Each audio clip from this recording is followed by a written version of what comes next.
고린도전서 11장 27절에서 34절까지 말씀을 교독합니다. 그러므로 누구든지 주의 떡이나 잔을 합당하지 않게 먹고 마시는 자는 주의 몸과 피에 대하여 죄를 짓는 것이니라. 이 떡을 먹고 이 잔을 마실지니 주의 몸을 분별하지 못하고 먹고 마시는 자는 자기의 죄를 먹고 마시는 것이니라. 그러므로 너희 중에 약한 자와 병든 자가 많고 잠자는 자도 적지 아니하니 우리가 우리를 살폈으면 판단을 받지 아니하려니와 우리가 판단을 받는 것은 주께 징계를 받는 것이니 이는 우리로 세상과 함께 정죄함을 받지 않게 하려 하심이라. 그런즉 내 형제들아 먹으러 모일 때에 서로 기다리라. 만일 누구든지 시장하거든 집에서 먹을지니 이는 너희의 모임이 판단받는 모임이 되지 않게 하려 함이라. 그 밖의 일들은 내가 언제든지 갈 때에 바로 잡으리라. 아멘. 할렐루야. 하나님의 크신 은혜와 평강이 오늘도 변함없이 여러분 가운데 가득 넘치기를 주님의 이름으로 축원합니다. 오늘 말씀은 어저께 말씀에 이어서 성찬의 올바른 시행에 대한 말씀입니다. 특별히 어제는 성찬의 의미가 무엇인지를 밝혀주는 그러한 말씀이었고요. 자, 그렇다면 오늘은 그렇다면 우리가 어떠한 자세로 성찬을 준비해야 하는가 하는 것을 말씀하고 있는 거죠. 함께 살펴봅니다. 28절 한번 제가 다시 한번 읽어볼게요. 사람이 자기를 살피고 그 후에야 이 떡을 먹고 이 잔을 마실지니 29절 주의 몸을 분별하지 못하고 먹고 마시는 자는 자기의 죄를 먹고 마시는 것이니라. 자, 어떻게 성찬을 준비하라 말씀하세요? 자기를 살피고 먹으라. 자기를 살피라, 이것이 이제 오늘 핵심인 거예요. 그렇다면 이 자기를 살피는 것은 과연 무엇인가 하는 것을 우리가 좀 더 구체적으로 한번 봐야 되겠죠. 자, 그러면 자기를 살핀다, 어떤 의미가 있을까요? 여기에는 몇 가지 의미가 있는데, 첫째로 자신이 어떠한 존재인지를 되돌아보는 것, 이것이 바로 자기를 살피라라고 하는 그 한 가지 의미입니다. 내가 어떤 존재인가? 여러분, 우리가 어떤 존재예요? 우리는 그렇죠, 주님의 십자가가 아니었다면 영원히 멸망할 수밖에 없는 죄인입니다. 이것이 우리 자신을 살피는 거예요. 그런데 예수님께서 나의 죄를 대신해서 내 죄를 짊어지고 십자가에서 죽어주셨습니다. 그러므로 은혜로 거저 의롭다함을 받았습니다 라고 자기를 살피는 거예요.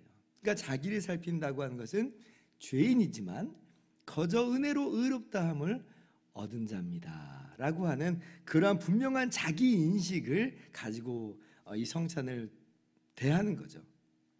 여러분, 이게 너무나 당연한 게요, 이러한 자기 의식이 없다면, 이런 생각 없이 성찬을 대한다면 여러분, 그 성찬이 무슨 의미가 있겠어요?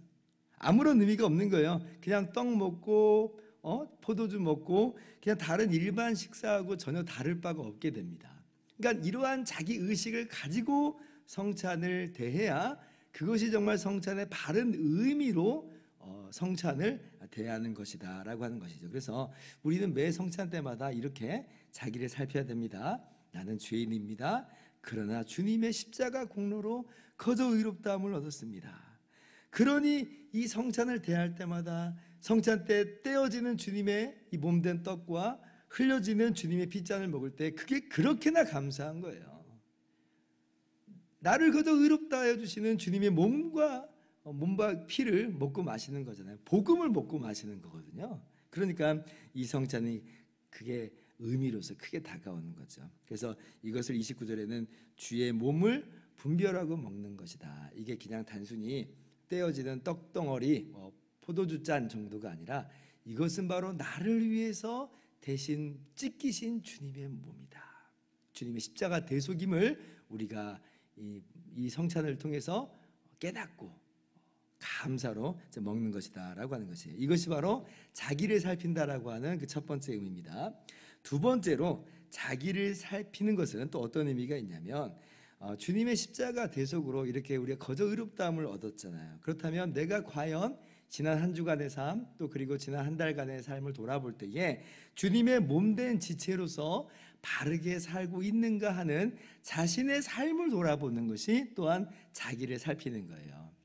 초대교회 때는 매주마다 성찬을 했으니까 일주일간의 삶을 그렇게 돌아봤을 것이고, 우리는 일주일뿐 아니라 또한 한 달마다 이렇게 돌아가니까 지난 한 달간의 삶을 돌아보면서 우리가 지난번 성찬을 통해서 주님의 그 깊으신 은혜를 우리 삶 가운데 다시 한번 깨닫고 기억하고 풍성하게 누렸는데, 그 한 달 과연 그렇게 은혜 받은 사람으로서 주님의 몸된 지체로서 내가 그렇게 바르게 살아왔는가 돌아보는 거죠. 그것이 바로 자기를 살피는 거예요. 이것도 두 가지로 생각을 또 해볼 수가 있어요.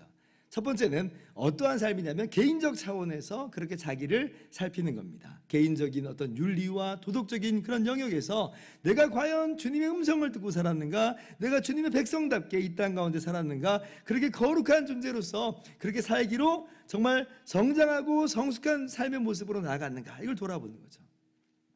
그래서 예전에 과거에는 이제 신방이라고 하는 것이 어떤 의미를 가지고 있었냐면, 장로님들이 이 교우들의 가정을 방문하여서 성찬을 받기에 합당한가, 이것을 돌아보는 시간이 신방이었습니다. 다른 게 아니라 이 성도의 삶이 정말 그 일주일의 삶과 그 한 달의 삶이 정말 세상과는 구별된 삶으로 살았는가, 아니면 정말 세상하고 똑같이 그냥 엉망진창으로 개판으로 살았는가, 이걸 이제 돌아보면서 권면하는 거예요. 성찬 준비를 할 수 있도록, 성찬 받기에 합당하도록 그렇게 준비시키는 것이 바로 신방이었습니다. 자기의 삶을 돌아보라는 거죠. 그리고 회개할 것은 회개하고 떨쳐낼 것은 떨쳐내고 그렇게 성찬을 맞이하라 라고 하는 것이 바로 신방의 의미였던 것이죠. 두 번째로 이것은 공동체 차원에서도 자기를 살피는, 자기의 삶을 돌아보는 거예요. 공동체 차원에서도. 이게 이런 의미죠. 나는 과연 그리스도의 몸된 다른 지체를 우리가 한 몸으로서 차별 없이 내가 사랑하고 섬기고 있는가. 내가 주님의 몸된 지체가 됐잖아요. 그도 주님의 몸된 지체인데 과연 내가 우리 이 한 교회 공동체 안에서 다른 지체들을, 다른 성도들을 그렇게 사랑하고 섬기고 차별 없이 그렇게 한 몸을 이루었는가. 이것이 이제 또 자기를 살피는 그런 모습입니다. 그러니까 우리가 우리 개인의 삶을 돌아보면서 자기를 살핀다고 하는 것은 개인적 차원에서도 있고 이러한 공동체적인 차원에서도 있는 거예요. 근데 혹시 만약에 우리가 한 몸이고 나는 주님의 몸된 지체라고 해놓고, 근데 나는 저 다른 지체와 정말 저는 무관한 삶을 살았다면, 내가 그를 무시하고 차별하고 행여라도 못 살게 굴고 막 그랬다면 그것은 돌아보고 또 회개하라는 거죠. 그래서 어떤 학자들은 29절에 나오는 주의 몸을 그 의미 속에는 분명히 우리를 위해서 찢기신 주님의 십자가 대속을 말하고 있는 것인데, 또 한편으로는 어쩌면 주님의 몸된 교회를 일컫는 그러한 의미도 이 안에 내포되어 있을 수 있다, 이렇게 생각을 하는 분들도 있습니다. 뭐 꼭 그렇지 않더라도 고린도 교회 한번 상황을 한번 생각해 보세요. 빈부의 그 차별 속에서 주의 만찬을 자기의 만찬으로 만들어버렸잖아요. 엉망진창으로 만들어버린 이 고린도 교회의 모습 속에서 자기를 살핀다라고, 자기를 살피라라고 하는 그 말이 어떤 의미로 딱 다가오겠어요. 그 부분이 안 되고 있었던 거잖아요, 사실은. 근데 그 부분이 안 되는 고린도 교회에게 자기를 살피라라고 하는 것은 당연히 공동체적인 차원에서 과연 정말 우리가 주님의 몸된 교회다운 모습을 보이고 있는가, 그거를 돌아보라고 하는 말이 당연히 그 맥락 속에 들어가 있는 거죠. 그래서 우리가 이 자기를 살핀다라고 하는 이 의미는 자기 삶을 돌아보는 건데, 개인적 차원과 공동체적 차원에서 나는 주님의 몸된 이 교회의 일원으로서, 지체로서 바르게 행하고 있는가, 이것을 의미하는 거죠. 그리고 성찬을 대하라. 목사님, 그러면 큰일 났네요. 그렇게 자기를 살펴야 그리고 그걸 통과해야만 성찬을 할 수 있다는 말인가요? 아이고, 그럼 저는 이번 주에는 성찬을 못 하겠네요. 저는 이번 달 성찬은 못 할 것 같아요. 아니 이번 달만 아니라 저는 자신이 없어요 라고 생각을 하시는 분이 있을지도 모르겠어요. 그래서 실제로 성찬에 참여하지 못하시는 분들도 있습니다. 왜냐하면 지난주의 삶이, 지난달에 내 모습이 너무나 엉망진창인데 이 성찬을 받기에 너무나 부끄러운 거예요. 너무나 죄송스러운 거예요. 그래서 못 받겠다 하시는 분들도 있습니다. 자, 그런데 우리가 더 깊게 한번 생각을 해봐야죠. 그렇게 자기를 살피라라고 하는 것이, 그러면 자기를 살핀 다음에 통과해야지만 성찬을 대할 수 있는 자격이 어떤 그런 공로로서 내 안에 주어지는 것인가? 그렇지 않죠. 그렇지 않죠. 아니 성찬이라고 하는 것이, 우리가 제일 처음에 자기를 살피는 게 뭐라고 그랬어요? 나는 죄인이요. 그러나 주님께서 망할 수밖에 없는 이 죄인을 위해서 대신 몸 찢기시고 피 흘려 죽으신 것을 기념하는 거라고 했잖아요. 그걸 누리는 시간이라고 했잖아요. 죄인이 받는 게 성찬이에요. 죄인이. 그러니까 내가 이 자기를 살펴서 자격을 다 통과한 아주 의로운 사람이기 때문에 성찬을 받을 수 있습니다. 그런 의미에서 자기를 살피라 하는 말이 전혀 아닌 거죠. 오히려 그것은 성찬을 또 완전히 오해한 그런 측면이 있는 것입니다. 자기를 살피라라고 하는 것은 그렇게 공로를 획득하고 그렇게 자격을 획득하라 그런 말이 아니에요.